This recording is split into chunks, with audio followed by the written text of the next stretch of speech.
ረት ሻማቡክ ሲያሳተመውና አበራ ጀንበሬ በተባሉ የተጻፈው አባ ገስጥ ራስ አበበ አረጋይ መጽሐፍን እጠቅሳለሁ። ምክንያቱም በእኔ አይምሮ ውስጥ የተሳሉት በርካታ አርበኞች የተወለዱት ከዚህ ሁኔታ ውስጥ ነውና በ1929 ዓመተ ምህረት በወርሃ የካቲት በሮም ከተማ መድፍ ተተኮሰ። የቤተ ክርስቲያን ደውል ተደወለ። የጣሊያን አልጋ ወራሽ የናፖሊ መስፍን ወንድ ልጅ ስላገኘ የሕፃኑን ልደት ምስራች ለማብሰር የጣሊያን ንጉሥ አምቤርቶ ሳልሳዊ የኢትዮጵያ ንጉሠ ነገሥት ኢምፓራቶሪ ሆነዋል ብሎ ሞሶሎኒ ካወጀበት ከሚያዝያ 28 ቀን 1928 ጀምሮ ሮምና አዲስ አበባን ኢጣሊያኖች ሁለት ቤት በማድረጋቸው የደወሉ ድምፅ በአዲስ አበባ አስተጋባ። ይህንኑ ልደት ምክንያት በማድረግ በኢትዮጵያ የጣሊያን ንጉሥ እንደራሴ ፋሽስቱ ማርሻል አዶልፍ ግራዚያኒ በየካቲት 1929 ዓመተ ምህረት መቀመጫው በሆነው በገነተ ልዑል ቤተ መንግስት በአሁኑ የአዲስ አበባ ዩኒቨርሲቲ ዋና ግቢ የገንዘብ ምጽዋት ለችግረኞች ሲያድል አረፈደ። በማስቀጠልም በጌጥ የተሽቆጠቆጠ ወታደራዊ የደንብ ልብሱን ለብሶ እንዲሰበሰቡ ላደረጋቸው ሰዎች የመንግስቱን ገናናነትና ቸርነት በመግለጽ ንግግር በማድረግ ላይ ሳለ የወገን ተቆርቋሪና የጥቃት ተቃዋሚ ስሜት ያነሳሳቸው ሁለት ኢትዮጵያውያን አደጋ ስለጣሉበት ደስታው ወደ ሐዘን፣ ፈንጠዝያው ወደ ረብሻ ተለወጠ። በእንደራሴውና በአካባቢው በሚገኙት ከፍተኛ ኢጣሊያዊ መኮንኖች ላይ ወጣቶቹ በወረወሩት የእሳት አለሎ ቦምብ አንዱን ሰላቶ እዛው ሲከረብቱት እንደራሴውና የአየር ኃይል አዛዡም ክፉኛ አቆሰሏቸው።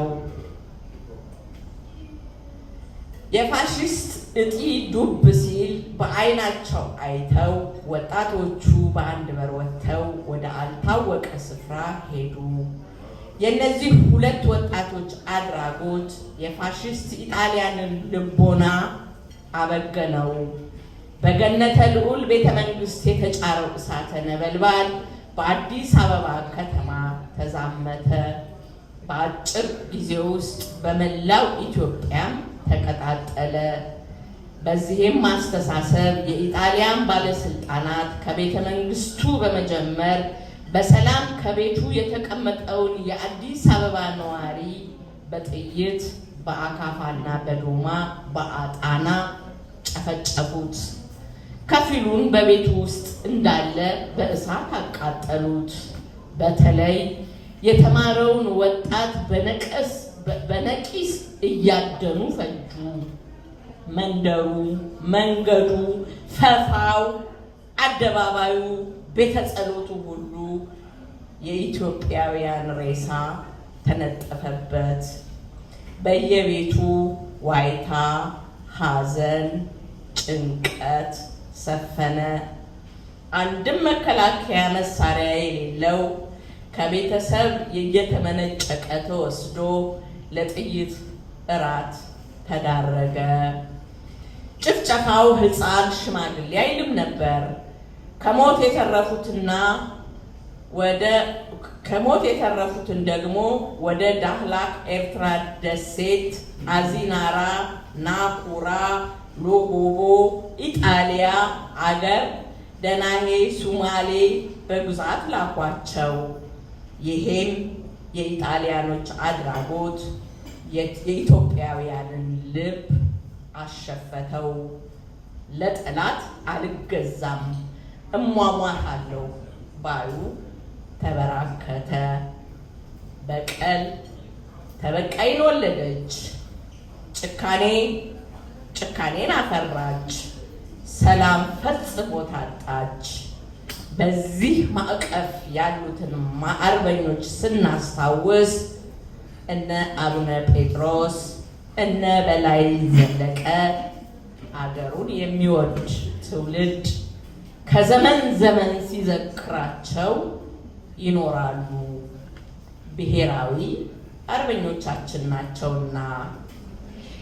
የዚህ ጽሑፍ አቅራቢ የአሁን ዘመን የልማት አርበኛ ተባብለን ተሸላልመን ገና ወሬው ሳይበርድ በሙስና ወንጀል ተብሎ ማረሚያ ቤት እስከ መድረስ የደረሱትን ሰዎች አርበኛ ብለን ስንለጥፍባቸው በምን መስፈርት ተመዝነው ይሆን?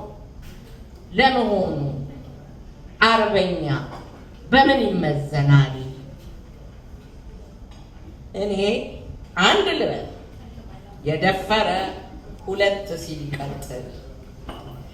አርበኝነት እንደ ዘመኑ ቦታው ሁኔታው እንደሚጠይቀው ብሔራዊ ጥቃት እንደየግለሰቡ እምነት፣ ሞያ፣ ጾታ፣ እውቀት ሳይ የሚጣባ ባህሪ ነው። አርበኛ ለሐሳቡ፣ ለራሱ፣ ለነፍሱ፣ ለእምነቱ ታማኝ ነው። አርበኛ ከመገፋት ይወለዳል። መገፋት እሱ ላይ እስኪደርስ አይጠብቅም።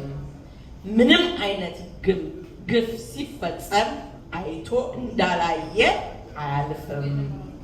አርበኛ ለብቻው ከኖረ እምነት፣ ከትልቅ ተቋም፣ ከባለስልጣን እርከንና ወንበር ባገኘው ቦታ የራሱን እምነትና አስተሳሰብ በማራመድ የራሱን አዲስ መንፈስ የሚዘራ በትውልዱ ውስጥ ትልቅ ቦታና ግምት የሚሰጠው ሰው ነው። አርበኛ የግል አብዮት እስከ ማስነሳት ይደርሳል። በአጠቃላይ ለእምነቱ ይጋጫል፣ ይታገላል። የዛሬው አርበኛ ለእምነቱ ሕይወቱን ያጣል። ሞቱ ወደፊት እንጂ ዛሬ ምንም አይነት ጥቅምም ስምም አያገኝም። ዛሬም ከእምነታቸው፣ ከሀሳባቸው፣ ከተግባራቸው ጋር ተጣምረው አርበኛ ለመሆን የሚበቁና የሚተጉ ብዙ ብሔራዊ አርበኞች እንዳሉን እናውቃለን። እነዚህን አርበኞች ላመኑበት ሕይወታቸውን ሲከፍሉ አገራቸውን ከችግርና ከድህነት ሲያስጥሏት ዛሬ ላገኘነው አንጻራዊ ሰላምና እድገት አብቅተዋታል። ባጭሩ ለሁላችንም ከፍለውልናል።